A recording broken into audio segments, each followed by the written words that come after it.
Hello YouTube and welcome to an all new, quite long Elder Scrolls lore video. Today we'll be talking about the Elder Scrolls Online's main quest, the story and some lore implications of the story and the whole background lore that goes in front of the story. Now, because this story is pretty hard to play for a casual player, since it's the only questline which still works with pretty rigid level caps, I thought it was warranted to make a video on it. So without any further ado, let's talk about Elder Scrolls Online's main questline.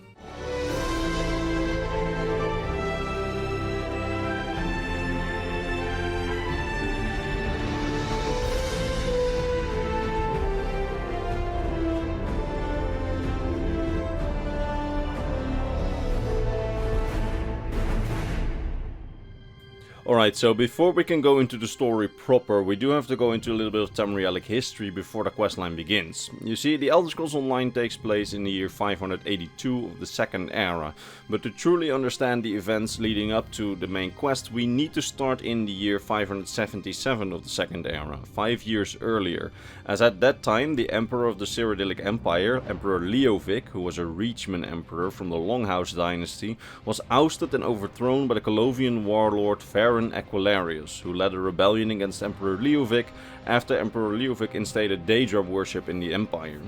Now, the Empire at that time consisted of only Cyrodiil, small parts of Hammerfell, small parts of Elsewhere, the Reach, and certain parts of High Rock. It was a long way from the large empire that the Dragonborn Riemann Emperors had commanded almost 600 years earlier, because that empire fell apart after 400 years of potentate reign, after which a period of chaos and pretender emperors followed.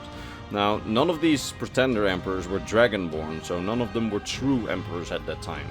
You see, back then, before the events of the Elder Scrolls IV Oblivion, it was needed to have a dragonborn emperor on the throne, as only the dragonborn could use the sacred amulet of kings, a divine artifact that the dragon god of time, Akatosh, bestowed upon humanity to light the dragon fires in the Temple of the One.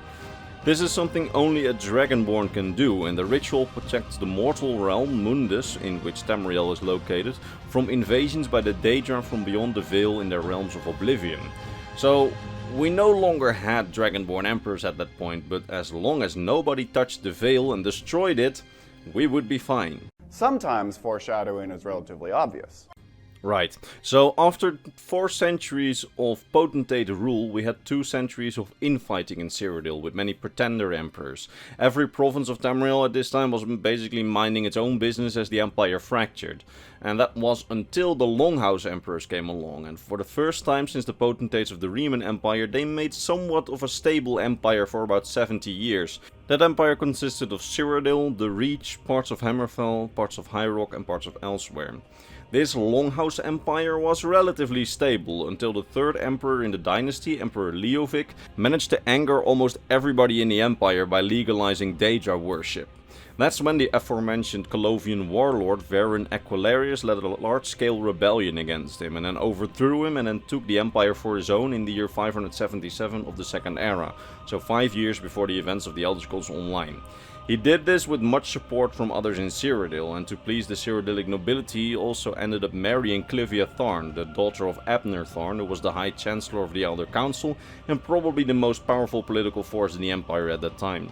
This was all a pretty solid foundation for his rule, but despite that he inherited a pretty weak empire, and since half of Cyrodiil still saw him as a conqueror emperor without a real claim to the throne, he probably saw the writing on the wall that the empire wouldn't last long until a truly legitimate dragonborn ruler would sit on the throne and would be accepted by everyone. Or that was the case in Tharn's mind. Some of this may have just been his own insecurity, as most sources claim that his rule was relatively stable and actually pretty well accepted by the people. But in Tharn's mind, the empire could not survive for the long term unless a dragonborn emperor or empress was on the throne, and in the long term he may have been right on that. But there were 2 problems. The Amulet of Kings, the divine artifact which we could prove one's dragonborn claim to the throne by having it light the dragon fires, had been lost for centuries, and there was the issue of no dragonborns having been seen on the face of Tamriel since the death of the last Riemann Emperor almost 600 years ago. So there wasn't much to be done about the whole situation. To discuss a solution, Emperor Tharn then called together some of his most trusted and wisest advisors, among whom were Abnur Tharn, the High Chancellor of the Elder Council and a skilled battle mage and expert on Oblivion to boot, and the sorcerer Mannimarco, who we know would later on become one of the most notorious necromancers of all time. This council discussed the issue, and suddenly out of left field, Mannimarco, who again wasn't viewed as evil yet back then, claimed that if they could find the Amulet of Kings, he knew of a secret ritual which could be conducted using the amulet.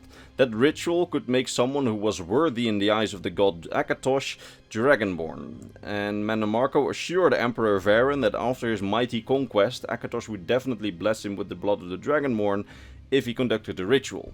Emperor Varen, who did not know that Mannimarco was lying and was simply trying to advance his own goals, fell for this story by Mannimarco, and thus he assembled the so-called Five Companions, a group of the greatest and most legendary mages and warriors in the Empire, consisting of himself, Mannimarco, Abnur Tharn, his personal bodyguard the half-giant Lyris Titanborn, and the head of the Imperial Dragon Guard and greatest source master of his time, the Red Guard Sai Sahan.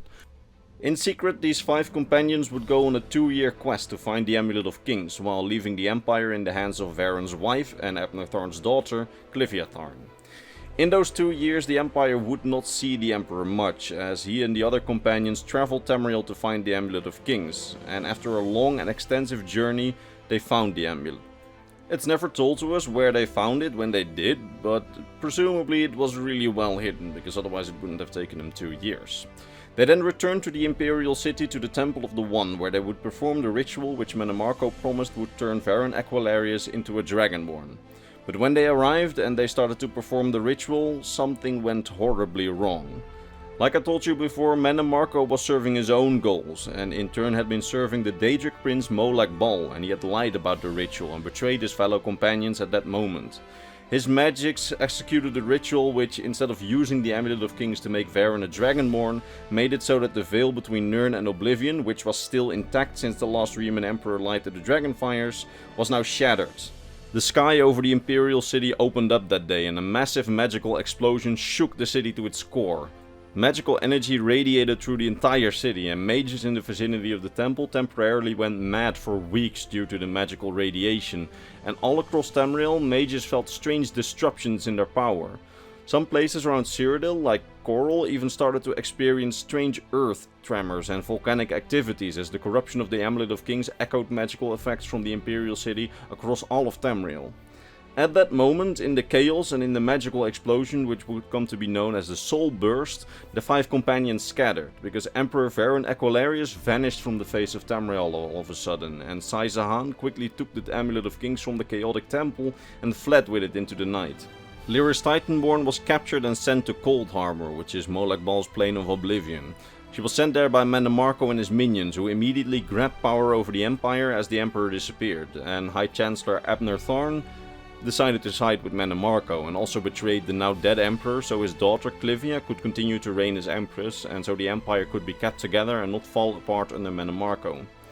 For a time, very little supernatural happened save for the earth tremors around Cyrodiil and some increased activity of necromancers from Mannimarco's worm cult, who were his minions. The larger public of the Empire was kept in the dark about what happened to the Emperor, as the quest for the amulet had been kept secret and away from the public's eye. To the public, Lyris Titanborn and Sai Sahan, some of his most loyal followers, were suddenly presented as the killers of the Emperor, and while Lyris had been captured, Sai Sahan was now branded an outlaw and a traitor across the Empire. However, due to the shady circumstances and the coincidental rise of power of Clivia Tharn and Abnur Tharn, people who the public assumed were leading the Empire now, were also suspected by the public to be responsible for Varen's death. However, Clivia Tharn, now reigning as Empress Regent, was presented to the public as its ruler, while Mannimarco and her father Abnur Tharn were the real power behind the Empire. They used their influence with the Elder Council and Clivia's position as Empress to blame the Mages Guild for the magical explosion, and used it as an excuse to ban the Mages Guild from the Imperial City. At the same time, Mannimarco's worm cult, who to the public were presented as an alternative sorcerers guild named the Fellowship of Anchorites, was given free reign in the city and was given the Arcane University as a base by Clivia Tharn, as her act as Empress. This functioned for about 1.5 years, during which time Mannimarco kept isolating Clivia Tharn further and further away from her father's influence, eventually turning her to Daedra worship, specifically to worship the Daedric Prince Molag Bal. At the same time, during this period, Mannimarco also isolated Abnur Tharn and marginalized his power as much as possible until he'd lost almost all his influence in the Empire, and Mannimarco now was the sole ruler of the Empire with Clivia Tharn as his loyal mouthpiece. Abnur's ploy to align himself with Mannimarco and then hopefully protect the Empire from the worst of Mannimarco's influence had failed, as now he himself was powerless, and he knew that soon Mannimarco would try to get rid of him, as he was being sent into Coldharbour to do some menial tasks, which he knew was just a form of house arrest. During this time in which Abnur Tharn had lost influence over his daughter Clivia Tharn, Clivia started to behave ever more erratic, and she started clueless invasions of neighboring provinces, which almost all failed. But these invasions did lead the three big alliances of the continent, the Altmerry Dominion, the Daggerfall Covenant and the Ebonheart Pact, to now invade Cyrodiil to depose the incompetent Empress and install their own ruler over the Empire. This would be called the Three Banners War and will play a big role in the events of the Elder Scrolls Online. Now, Cyrodiil would soon be overrun from three sides by these three large armies, with only the Imperial City and its Isle being kept out of their hands and still under Imperial authority. From there, Clivia and the other council, under the control of Mannimarco, still tried to command whatever few legions they still had in the provinces. We can encounter some of these remnants in the different zone story questlines of the Elder Scrolls Online, but they are largely inconsequential for the main story. What is important is something which happened a few weeks after the soulburst, so a few months before the invasion of Cyrodiil, during the time when Mannimarco was minimizing Abnur Tharn's influence and the Empire was still being held together. At this time, a shriveled up and nearly dead old man with amnesia woke up near the ancient abbey of the Moth Priests in Cyrodiil.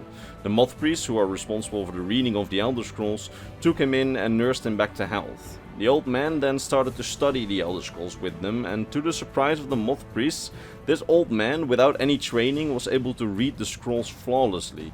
And even after the tax of reading the scrolls took away his eyesight and he became blind to the world around him, he was still able to use his mind to read the scrolls from which he could scribe thoughts of the future. This old man prophesied from the scrolls that the soulburst was but the beginning of the great calamity awaiting Tamriel, that the souls of those who had died in the soulburst had not yet reached Aetherius but were being swept up by Molag Bal due to Mannimarco's meddling with the veil between Nirn and Oblivion. And soon that Mannimarco would use his full control over the Empire to unleash his minions and the minions of Molag Bal over Tamriel and start the process of merging the mortal plane Mundus, in which Nirn and Tamriel are located, with Molag Bal's realm of Coldharbour, so that the Daedric Lord of Domination, Molag Bal, would now rule both planes as he'd always wanted. He also prophesied from the scrolls that a soulless hero would rise and would become the brightest of 5 heroes and stop the calamity before Molag Bal could consume all of the mortal plane. The Moth Priest named this old man the Prophet and spread his prophecies all over Tamriel. However, when the prophecies reached the Imperial City, Mannimarco had the Prophet arrested and, like Lyris Titanborn, had him locked away in Molag Bal's Plane of Oblivion in Coldharbour. It's said that these prophecies, together with Clivia Tharn's erratic invasions, were the reason why the Great Three Alliances invaded Cyrodiil, which then led to Mannimarco hastening Molag Bal's plans to merge Mundus with Coldharbour in what would become known as the Plane Meld. So just as the three great armies of the Alliances neared the Imperial City, dark anchors designed to facilitate the merging of Mundus and Coldharbour fell from the sky onto Tamriel, releasing thousands of Daedric minions across the continent and starting the process of pulling Nirn into Coldharbour. One of the largest dark anchors appeared over the Imperial City and made it so that the city was overrun by the Daedra after a really short siege, in which it seems that the Empress Regent Clivia Tharn has been killed or abducted by Mannimarco, as her ultimate fate remains unknown. To the public, however, it seemed that she was still there, as Mannimarco had replaced her by the Daedric Civilin Moloch Kena, who commanded the generals of the city to do such stupid things with the troops that the siege of the city lasted far shorter than it could have, and the Imperial City was soon lost to the Daedra. With Cyrodiil in shambles and overrun with Daedra and foreign troops, the Empire was broken and Tamriel was rudderless and in chaos. It's here where the main story of the Elder Scrolls Online begins for your player character. But before we cover that, let me just tell you that I have videos on almost every topic that I only barely touched on here. From a biography video of Clivia Tharn to the heads of the three alliances, which also tell the story of how those alliances came to be. There's also that older video of mine on the Riemann Empire, which tells exactly how the Empire got from powerful and big and run by Dragonborn Emperors to the point where the Reachman Emperors were able to establish their Longhouse Dynasty. And if there's a lot of background info that you're not getting, like what the hell is a Second Era, what happened to the first one, there's a whole introduction to the Elder Scrolls lore video that I made. Every one of those videos is in the description of this video, so check the description out if you want to learn more about those individual topics or some other interesting topics. Alright, so let's check back with our story. Tamriel is in chaos and you, the player, are just happily living your life, until one day you're ambushed and kidnapped by Mannimarco's worm cult, who are sacrificing powerful souls on Tamriel to Molag Bal to fuel the plane meld and its dark anchors. It's here where the main quest truly begins, as you are sacrificed by Mannimarco himself and your soul is stolen from you and is sent to Molag Bal to fuel the plane meld, while your soulless body is sent to Coldharbour. You're then one of the soul shriven, who are a remnant or a husk of your former self, and a soulless body who is sent to Coldharbour to work in slavery for the Daedric Prince Molag Bal, just as countless other soulless bodies are. Thousands of those who have been sacrificed recently and in the far past are in Coldharbour, doomed to work for eternity without a soul, until they have lost all consciousness and will to live. But you're in luck, because just as you wake up in Coldharbour, soulless but still lucid, it just so happens that Lyris Titanborn, who is one of the original 5 companions, along with many other recently made soul shriven who still have their wits about them, are starting an uprising in Coldharbour against their slavery. Lyris then frees you from your cell and you join the uprising. There you also meet Cadwell for the first time. He was one of the first soul shriven, and at least the oldest one to still have their minds somewhat. He's a delightfully insane fellow who will help you many times during the story, but considering he has his own whole storyline and lore, and this video is already really long, the story of Cadwell is best saved for its own video. Anyway, you and Lyris fight your way through the Daedric slavers and eventually get contacted by the old prophet. Now, Lyris tells you that you need to free the prophet, as he's the best chance for Tamriel to be saved and for the soul shriven to eventually all be set free. So you fight your way to the prophet's cell and find him locked up in an apparatus which contains his soul. Since you are soulless and the apparatus needs to have a soul in it, Lyris sacrifices herself and puts herself in the apparatus, exchanging herself for the prophet's freedom. And then you and the prophet fight your way to one of the dark anchors, where the prophet used the blessings of Akatos to reverse the effect of the dark anchor for the two of you temporarily and send the two of you back to Tamriel on a quest to stop Molag Bal's plane meld. Unfortunately, on your way back the two of you get separated, but after some adventuring you will find the prophet again, who has now taken refuge in a cave where the servants of Mannimarco will not be able to find the two of you. The prophet then shares with you the story of the 5 companions, the soulburst and the plane meld, and assuring you that Molag Bal will attempt to destroy the entirety of the world, and that according to the prophecy only you, the soulless one who escaped Coldharbour, and 5 others can stop the Prince of Domination. He is also the one to name you Vestige, which is the name of the protagonist of the Elder Scrolls Online, which is a name fitting a husk without a soul. And he assures you that the only way to get your soul back is by taking the fight to Molag Bal. And that's exactly what you do. With the help of the prophet you start working against the forces of Molag Bal, and plan to form your own group of 5 heroes as the prophecy foretold. The first to be added to your company will be Lyris Titanborn, who you now have to free from Coldharbour so that he can join your company. The prophet knows where Lyris is being held, as the prophet has a strong connection to Molag Bal and can sometimes get glimpses into Molag Bal's mind, and has now seen where he holds Lyris. You see, the reason why the prophet was abducted by the forces of Mannimarco and transported to Coldharbour instead of just killed was because Molag Bal wanted to interrogate the prophet himself, likely to find out what information he knew about the future from reading the Elder Scrolls, which the Daedric Prince Molag Bal had no knowledge of yet. So he interrogated the prophet for months on end, attempting to invade his mind and sometimes succeeding. But as the prophet was invaded mentally, he noticed that in his efforts to invade his mind, Molag Bal left his own mind open to the prophet as well, leaving a hole in his own mental armor.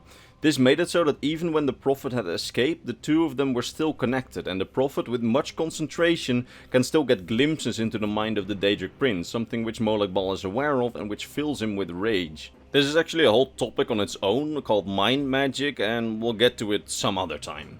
Now, the prophet then opens a portal to Lyris' location in Coldharbour, while invading Molag Bal's mind to distract the Daedric Prince, while you free Lyris from Coldharbour as she was tortured by the Daedric Prince minions. While the rescuing is quite straightforward, you see projections of Abnur Tharn, the traitor High Chancellor, who surprisingly tries to help you on your quest, and then you see a projection of Sai Sahan as well, who is now being imprisoned in Coldharbour and subjected to torture as Molag Bal tries to find out where he hid the Amulet of Kings. When you return to Tamriel with this information and with a rescued Lyris Titanborn, you decide that you have to find the Amulet of Kings before the forces of Mannimarco and Molag Bal find it, but since Sai Sahan is the only one who knows where it's hidden, freeing him should be the only way forward.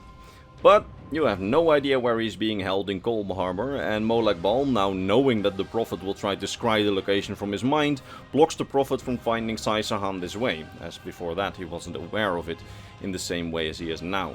So you try a more conventional method, by trying one of the communication orbs which Mannimarco's worm cultists use to communicate with people inside Oblivion.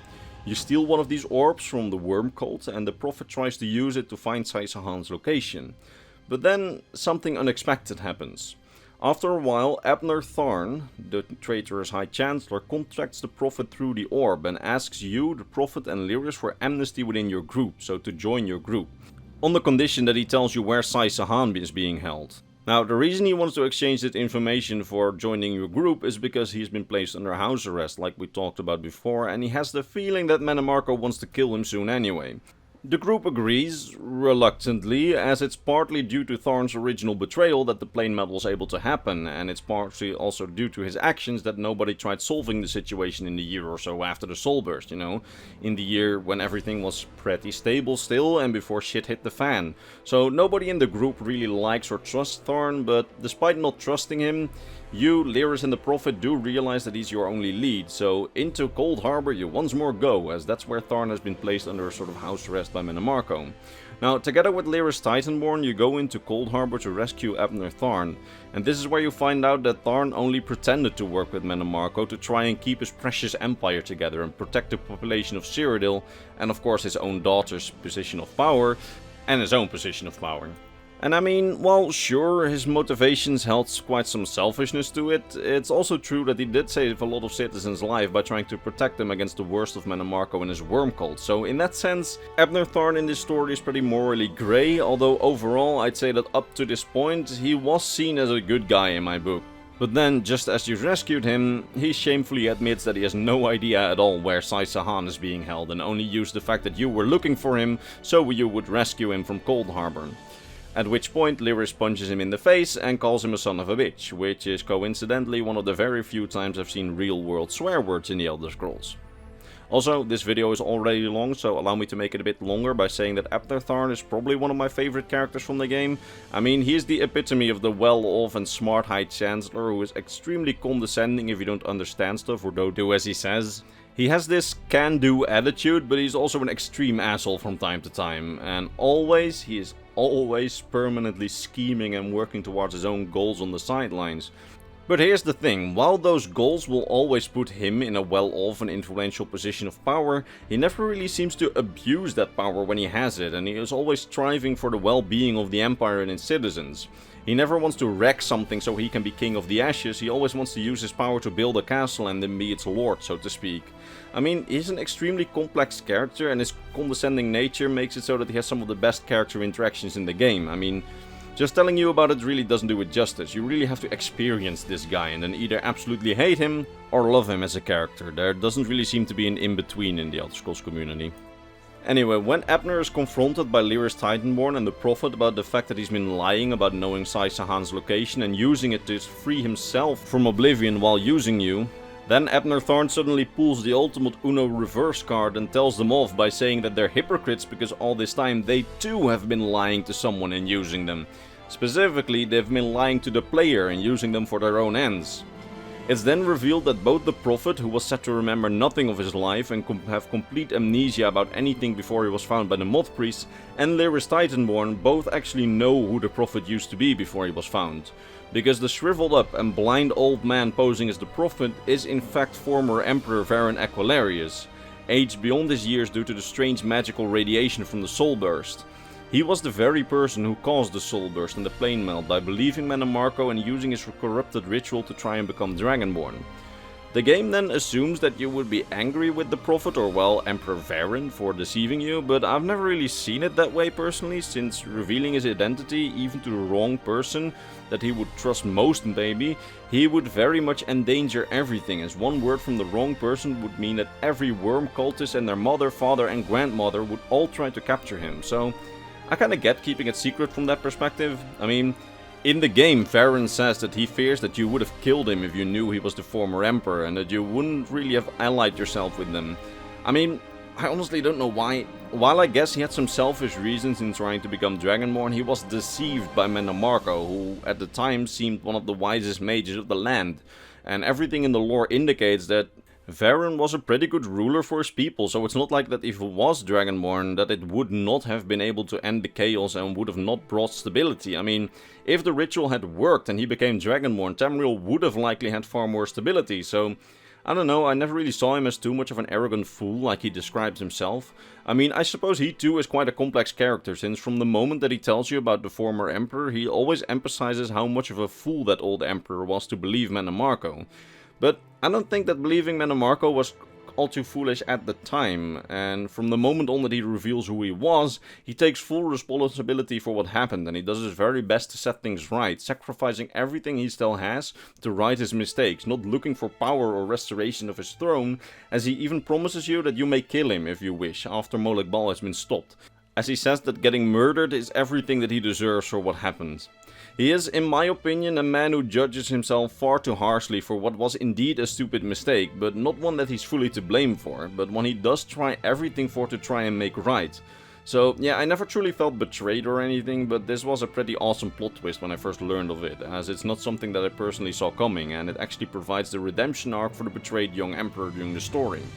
But despite learning all this, there's still a problem, because you rescued Abnur Tharn, but Sai Sahan, the one who knows the location of the Amulet of Kings which you're looking for, is still somewhere locked up in Coldharbour, and with him, the knowledge of the Amulet of Kings. However, luckily, Abnur Tharn does plan to keep his promise, as he promised that he would lead you to Sai Sahan, and Abnur Tharn always keeps his promises. So, while he doesn't know where Sai Sahan is, he will try to help you find out. So together with Abnur Tharn, you sneak into some worm-cult hideout and listen in on some of their magical communication with Mannimarco. And together you find out that Sai Sahan is locked up in the Halls of Torment, a section of Coldharbour which is specifically designed for torture and interrogation. By now, you've done this 2 times before, so you know the drill. Head into Coldharbour, rescue a companion while the Prophet, or rather Varen, distracts Molag Bal, and then get out again with the rescued companion. You do this, but at the same time you get an interesting insight into Sai Sahan's character, as you find out that he's deeply tormented by his failures in life, and that's what they use to torture him. For example, before the soulburst, as head of the Dragon Guard and greatest swordmaster of Tamriel, he attempted to revive the ancient Yukudan art of sword singing, but never truly succeeded. And he's haunted by this failure and is afraid of everyone judging him for this failure, something which, in other DLCs which you play after the main quest, let's say, he has some character development in, not to spoil too much. Sometimes foreshadowing is relatively obvious. We also find out that he's deeply tormented by his unrequited love for Lyris Titanborn, who never knew that he loved her and finds out by witnessing his torture, which is pretty grim stuff, but it also immediately becomes clear that if you manage to get him out, the unrequited part of the unrequited love might soon be fixed, as Lyris also seems pretty interested in Sai Sahan, all things considered. So let's say that he'll probably be fine on both of his biggest torments once he gets out of Oblivion. So yeah, you rescue him and he joins a group of former companions in the Vestige. Sai Sahan then reveals that after he fled, he hid the Amulet of Kings within the ancient ruins of the tombs of Sancretor, the former city of Alessia, and the place where all the Alessian and Riemann emperors and their greatest allies were buried. And in order to keep the people out of there, he placed strong wards on the tomb where he hid the amulet, wards which can not be simply lifted, but for which you need a special enchanted ring to be able to pass them, a key of sorts. And he left this key ring with his old blades master and mentor Kasura, who taught him how to fight in years past, and who lives in the ancient Valley of Blades, where the great Radguard swordsmasters of the time were trained. The location of this valley is a hidden secret, but Sai Sahan knows where it is and he will lead the companions to it. So with some help from a portal summoned by Emperor Varen, you and the companions head for the Valley of Blades, which you find besieged by Mannimarco's minions and Molag Bal's Daedra, who are busy burning the entire valley to the ground, indicating that Mannimarco is also on the trail of the Amulet of Kings. The Vestige and the other companions then help lift the siege by fighting off the cultists and the Daedra and quickly recover the key ring from the tombs below the valley.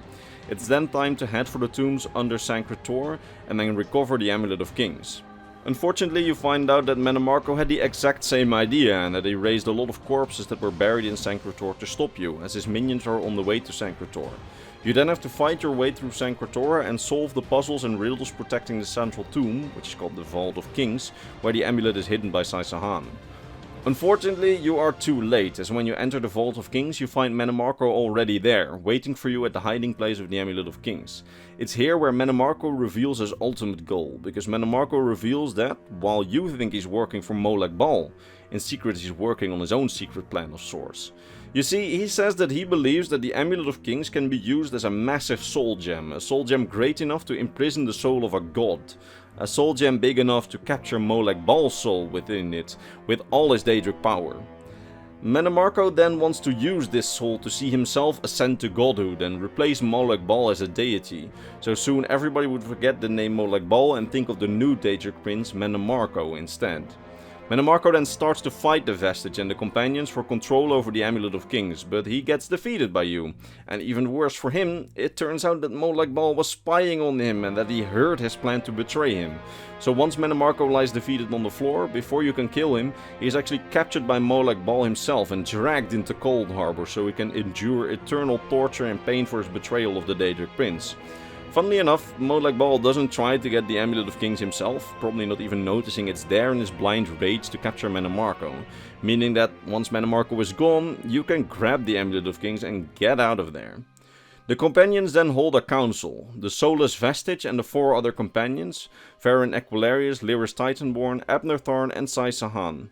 Farron then reveals that with his knowledge of the Elder Scrolls and Abnur Tharn's knowledge of the Daedra and the Planes of Oblivion, they designed a ritual which can use the Amulet of Kings to give a soulless mortal body inside of Oblivion near divine power if a mortal life is sacrificed for that power.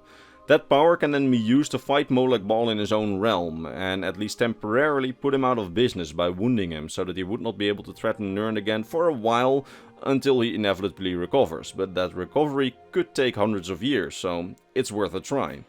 The Vestige, so you as the player, is the only soulless person in the group, so the Vestige has to be the one to use the divine power to fight Molag Bal and beat him down. And Abnur Tharn is the one who has to perform the ritual, since he's strong enough in magic and has the deepest understanding of the Planes of Oblivion and the Daedra. So one has to be sacrificed in order to give you that power. Lyris, Sai Sahan and Varun all offer up their lives to end the crisis, but before a choice can be made or any sacrificing or fighting against Molag Bal can happen, the plane meld must be stopped by destroying the source of the dark anchors inside of Oblivion, so that when Molag Bal is struck down, the plane meld also won't continue. Why we don't do it the other way around, which seems more logical to me, so first put Molag Bal out of business and then end the plane meld, is beyond me and is with the writers of the game, but alright, let's do it. Now, destroying the source of the dark anchors inside Coldharbour is a job too big for just 3 heroes, a soulless main character and an old man. So it's decided that you will need allies, and you're in luck, because it just so happens that Vernus Galarian, founder and leader of the Mages Guild at that time, has also decided that the plane meld needs to be ended, and he's looking to destroy the dark anchors. Now, that would make for a pretty good ally to invade Coldharbour and stop the Dark Anchors, since he's one of the most powerful mages of all time, and he has the whole Mages Guild behind him. I think anybody would agree, that's a pretty good idea. So when Venice approaches you about ending the plane meld, it's decided that the Mages Guild and the Fighters Guild both want to take the fight to Coldharbour, but with a bloody world war going on in Cyrodiil between the 3 big alliances, there also just happens to be 3 really big armies on Tamriel, which may be handy to have with you when you want to stage a big invasion of a Daedric plane. But both guilds don't just want to work with one alliance, because if they do, the others will be angry with the guilds and perhaps kick them out of their territory. So you and Vernus Galarian organize a meeting between the 3 alliance leaders, High King Jorunn, Queen Irene and King Emmerich, on the neutral island of Sturk, just before the coast of the Gold Coast. Now, each of the alliance leaders respects Vernus Galarian enough to actually show up to the summit after some convincing. But the moment each open their mouths, the talks turn to senseless bickering, and you try to convince them to work together, but Molag Bal, having taken notice of the gathering, decides to sabotage it by sending in his Daedric minions to the island. Now, after defeating the Daedric minions, which were literally threatening their lives, Vernus Galarian tries one last attempt to convince the alliance leaders to send their troops with them to Coldharbour. But they don't. Instead, they give Vernus Galarian and the leader of the Fighters Guild, Countess Harubaka, the blessing to try and do it themselves, and then they leave the island. Great. So it's decided that the Mages Guild and the Fighters Guild will be the ones to undertake the assault on their own on Coldharbour. So the guilds quickly gather their forces, and through a large portal summoned by Venice Galarian they march into Coldharbour. However, then something happens which wasn't foreseen, because everybody gets scattered around the realm as they leave the portal, meaning that's a prime moment for you as the player to do some menial tasks and find everybody back. This is honestly the most boring part of the whole story, as you need to scour all of Coldharbour for people who got lost. It takes a long time to do, but in short, you gather the people of the invasion back together inside a safe haven in Coldharbour, the Hollow City. Now, this Hollow City, which serves as the invasion's base of operations, has a pretty interesting story. It's told to you by the last original inhabitant of the city called the Groundskeeper. Remember her. She will be important later. You see, long ago, back in the First Era, when the last of the Aeliots, which were the wild elves living in Cyrodiil, still walked across Tamriel on the brink of extinction, this city was a city on Tamriel whose population was dedicated to the worship of the Meridia, the Daedric Prince of Light. The inhabitants themselves called it Meridia's holy city, and there humans, elves and others lived in harmony there, all dedicated to her worship. Now, Molag Bal and Meridia have always had this sort of divine Daedric rivalry, and one day Molag Bal sent his minions to destroy the holy city.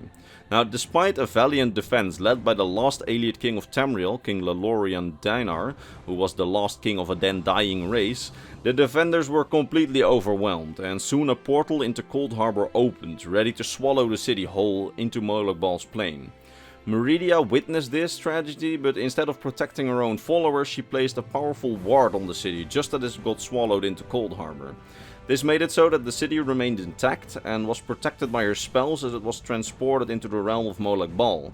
And Molag Bal found that even though the city was in his realm, he couldn't touch it, as Meridia had succeeded in placing a portion of her own realm in Coldharbour by protecting the city with her wards, which essentially meant striking a dagger in Molag Bal's side as punishment for the attack, as now he had a portion of his own realm he couldn't control.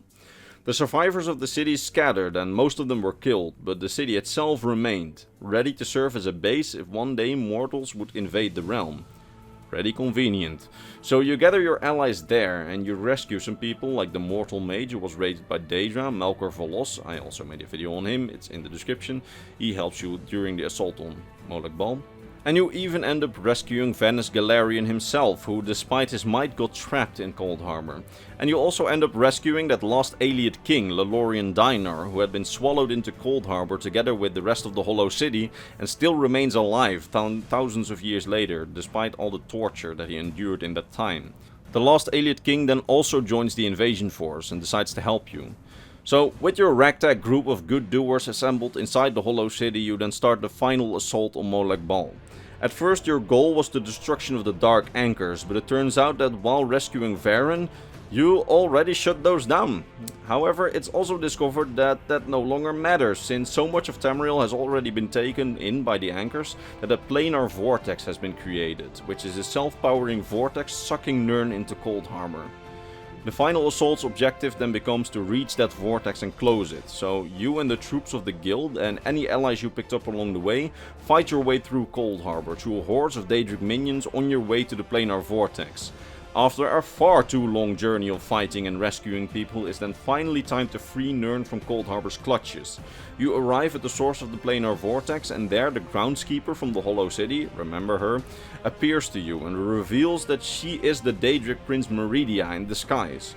Meridia's guidance then leads you and your allies into the planar vortex, where she directly battles Molag Bal, shielding you and your allies from his wrath as you face the minions trying to protect the planar vortex.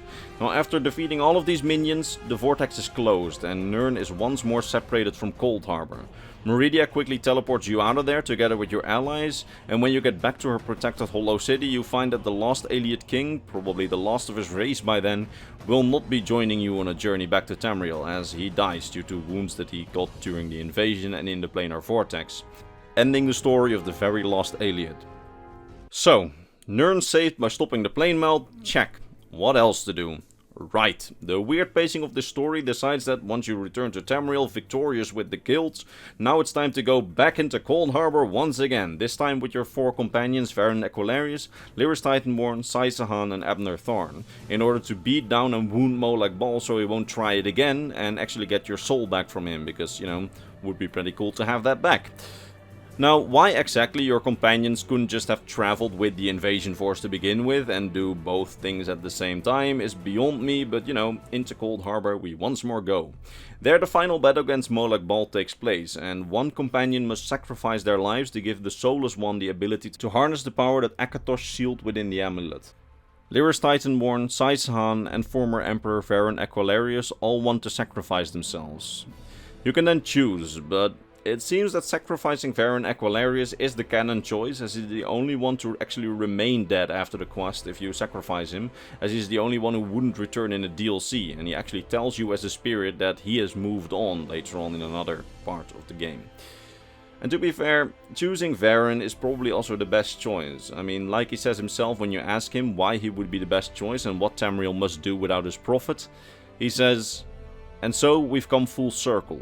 I led the original 5 companions on a quest to reclaim the Amulet of Kings. At the time, I told myself it was for the good of all Tamriel. I was wrong. And now all the world suffers from my hubris.